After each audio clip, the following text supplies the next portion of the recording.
ଯାହା 1200 କାରିଗରଙ୍କ ପାଇଁ ଅସମ୍ଭବ ଥିଲା, ସେହି କାମକୁ ଗୋଟିଏ 12 ବର୍ଷ ବୟସର ବାଳକ ପୂର୍ଣ୍ଣ କରି ଦେଖାଇଲା ଏବଂ କାମକୁ ପୂର୍ଣ୍ଣ କରିବା ପରେ ସେ ସେହି ମନ୍ଦିରର ଶୀର୍ଷରୁ ଡେଇଁ ନିଜର ସମାଜ ପାଇଁ ବଳିଦାନ ଦେଇ ସେ ଆଜି ବି ଅମର ହୋଇ ରହିଗଲା। ନମସ୍କାର, ଆଜିର ଏହି ଭିଡ଼ିଓରେ ଆମେ ଜାଣିବା ଧର୍ମପଦ ଏବଂ କୋଣାର୍କରେ ଲୁଚି ରହିଥିବା ସମସ୍ତ ରହସ୍ୟ ବିଷୟରେ, ଯାହା ଆଜି ବି ଏକ ରହସ୍ୟ ହୋଇ ରହିଯାଇଅଛି। ସମୁଦ୍ର ତଟରେ ଏକ ମନ୍ଦିର, ଯାହା କେବଳ ଓଡ଼ିଶା ନୁହେଁ ସମଗ୍ର ବିଶ୍ୱରେ ଏକ ଅଦ୍ଭୁତ ରହସ୍ୟ ବୋଲି ଜଣାଯାଏ। ଏହା ହେଉଛି କୋଣାର୍କର ସୂର୍ଯ୍ୟ ମନ୍ଦିର। ଏହା କେବଳ ଏକ ମନ୍ଦିର ନୁହେଁ, ଏହା ମଣିଷଙ୍କ କଳା କୌଶଳ ଏବଂ ଅସମ୍ଭବକୁ ସମ୍ଭବ କରିବାର ପ୍ରମାଣ। ଇତିହାସ ଅନୁଯାୟୀ ଗଙ୍ଗାବଂଶର ରାଜା ପ୍ରଥମ ନରସିଂହ ଦେବ ନିଜ ମାଙ୍କ ଇଚ୍ଛା ଅନୁସାରେ ସୂର୍ଯ୍ୟଦେବଙ୍କର ଏହି ମନ୍ଦିରଟିକୁ ନିର୍ମାଣ କରିଥିଲେ। ପୁରା ମନ୍ଦିରଟିକୁ ରଥ ରୂପେ ଡିଜାଇନ୍ କରାଯାଇଥିଲା, ଯାହାର 24ଟି ଶିଲାଚକ୍ର ଏବଂ 60ଟି ଘୋଡ଼ାରେ ସୂର୍ଯ୍ୟ ଦେବତା ଯେପରି ଆକାଶ ରଥେ ବସିଛନ୍ତି। କିନ୍ତୁ ସବୁଠାରୁ ବଡ଼ ରହସ୍ୟ ଏହି ମନ୍ଦିରର ଭିତରେ ଲୁଚିଥିଲା।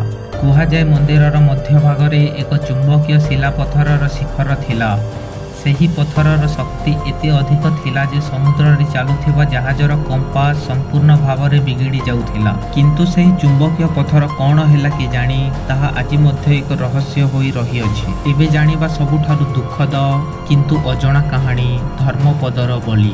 12 ବର୍ଷ ଧରି ହଜାର ହଜାର ଶିଳ୍ପୀ ମନ୍ଦିରଟିକୁ ସମ୍ପୂର୍ଣ୍ଣ କରିପାରିଲେ ନାହିଁ। ଫଳରେ ରାଜା କ୍ରୋଧିତ ହୋଇ ସମସ୍ତ ଶିଳ୍ପୀଙ୍କୁ ମୃତ୍ୟୁଦଣ୍ଡ ଦେବାର ନିଷ୍ପତ୍ତି ନେଲେ। ସେତେବେଳେ ଆସିଲା ଜଣେ 12 ବର୍ଷ ବୟସର ଛୋଟ ବାଳକ ଧର୍ମପଦ, ଯିଏ ଥିଲା ମୁଖ୍ୟ ଶିଳ୍ପୀ ବିଶୁ ମହାରଣାର ପୁଅ। ସେ କେବଳ ଏକ ରାତିରେ ମନ୍ଦିରର ଜଟିଳ ଶିଳ୍ପକୁ ସମାଧାନ କରିଦେଲା। କିନ୍ତୁ ପରେ ଭାବିଲା, ଯଦି ଏହି କାର୍ଯ୍ୟଟି ମୋ ଦ୍ୱାରା ସମ୍ପୂର୍ଣ୍ଣ ହୋଇଛି, ଏହା ଜାଣିବା ପରେ ରାଜା ସମସ୍ତ ଶିଳ୍ପୀଙ୍କୁ ଏହା କହି ମାରିଦେବେ ଯେ ଯାହା ତମ ଦ୍ୱାରା 12 ବର୍ଷ ଧରି ହୋଇପାରିଲା ନାହିଁ, ତାହା ଏକ 12 ବର୍ଷ ବୟସର ବାଳକ ଦ୍ୱାରା ସମ୍ପୂର୍ଣ୍ଣ ହୋଇଗଲା ଏବଂ ପରେ ଶିଳ୍ପୀ ସମାଜର ଇଜ୍ଜତ ମଧ୍ୟ ଚାଲିଯିବ। ଏହା ସବୁ ଭାବିବା ପରେ ଧର୍ମପଦ ସେହି ମନ୍ଦିର ଶୀର୍ଷରୁ ସମୁଦ୍ରରେ ଡେଇଁ ନିଜ ସମାଜ ପାଇଁ ବଳିଦାନ ଦେବାର ନିର୍ଣ୍ଣୟ କରି ଡେଇଁଗଲା। କିନ୍ତୁ ପ୍ରଶ୍ନ ଏଠାରେ ସମାପ୍ତ ହୋଇନାହିଁ। ମନ୍ଦିରର ପ୍ରଧାନ ଶିଖର କାହିଁକି ଧ୍ୱଂସ ହୋଇଗଲା? କେହି କହନ୍ତି ସମୁଦ୍ରରେ ବିଲୀନ ହୋଇଗଲା, ତ କେହି କହନ୍ତି ମୋଗଲ ଆକ୍ରମଣରେ ଧ୍ୱଂସ ହୋଇଗଲା।